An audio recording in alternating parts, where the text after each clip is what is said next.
സംസ്ഥാനത്തെ ഏറ്റവും വലിയ സഹായമായിട്ടുള്ള സാമൂഹ്യക്ഷേമ സുരക്ഷാ പെൻഷനുകൾ വർദ്ധിപ്പിക്കുന്നത് ഉൾപ്പെടെയുള്ള പ്രധാന അറിയിപ്പുകളാണ് പുറത്തുവന്നിരിക്കുന്നത്. കഴിഞ്ഞ മാർച്ച് മാസം മുതൽ പെൻഷൻ തുക മുടങ്ങാതെ അക്കൗണ്ടുകളിലേക്ക് എല്ലാ മാസവും 20-നും 30-നും ഇടയിൽ പെൻഷൻ നൽകിക്കൊണ്ടിരുന്ന പെൻഷൻ വീണ്ടും പുനരാരംഭിച്ചു.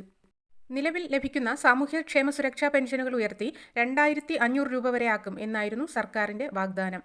സാമ്പത്തിക പ്രതിസന്ധി മൂലമാണ് അത് നടപ്പിലാക്കാൻ സർക്കാരിന് സാധിക്കാഞ്ഞത്. എല്ലാ മാസവും പെൻഷൻ വിതരണം നടത്തുന്നുണ്ട് എങ്കിൽ പോലും ഇനി 5 മാസത്തെ കുടിശ്ശികയാണ് ശേഷിക്കുന്നത്. അതിൽ 2 മാസത്തെ സഹായം ഓണത്തിന് നൽകുമെന്നാണ് സർക്കാർ അറിയിച്ചിട്ടുള്ളത്. കൂടാതെ ഈ മാസത്തെ പെൻഷനും ആ കറക്റ്റ് സമയത്ത് തന്നെ നിങ്ങളുടെ കൈകളിൽ വാങ്ങുന്നവർക്ക് കൈകളിലും അക്കൗണ്ടിൽ എത്തുന്നവർക്ക് അക്കൗണ്ടുകളിലും എത്തിച്ചേരും. കുടിശ്ശിക ഇനത്തിൽ ഉണ്ടായിരുന്നതിൽ 2 മാസത്തെ പെൻഷൻ തുകയായ 3200 രൂപയാണ് നിങ്ങൾക്ക് ഓണത്തിന് മുന്നേ എത്തിച്ചേരുന്നത്. വിധവാ പെൻഷൻ, വാർദ്ധക്യകാല പെൻഷൻ, ഭിന്നശേഷി പെൻഷൻ, കർഷക തൊഴിലാളി പെൻഷൻ തുടങ്ങിയ ആനുകൂല്യങ്ങൾ ലഭിക്കുന്നവർക്ക് നിലവിൽ 100 രൂപയുടെ വർധനവാണ് സർക്കാർ കൊണ്ടുവരുന്നത്. വളരെ വൈകാതെ ഈ ആനുകൂല്യം സർക്കാർ പ്രഖ്യാപിക്കുമെന്നാണ് പുറത്തുവരുന്ന റിപ്പോർട്ടുകൾ. 100 രൂപയുടെ വർധനവുണ്ടാകുമ്പോൾ 1600 എന്നുള്ളത് 1700ലേക്ക് ഉയർത്തപ്പെടുകയും ചെയ്യും.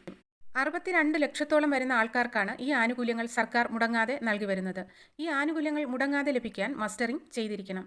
ഈ മാസം 24 വരെയാണ് മസ്റ്ററിംഗ് ചെയ്യാനുള്ള അവസാന തീയതി. അതിനുള്ളിൽ എല്ലാവരും മസ്റ്ററിംഗ് ചെയ്യുക. ഈ മാസത്തെ പെൻഷൻ തുക ഉൾപ്പെടെ 3200 രൂപ 2 മാസത്തെ കുടിശ്ശികയും നിങ്ങളുടെ അക്കൗണ്ടിൽ ഓണത്തിന് തന്നെ എത്തിച്ചേരുന്നതായിരിക്കും. എല്ലാവരും മസ്റ്ററിംഗ് ചെയ്യുക. കൂടുതൽ വാർത്തകൾക്കായി അടുത്ത വീഡിയോ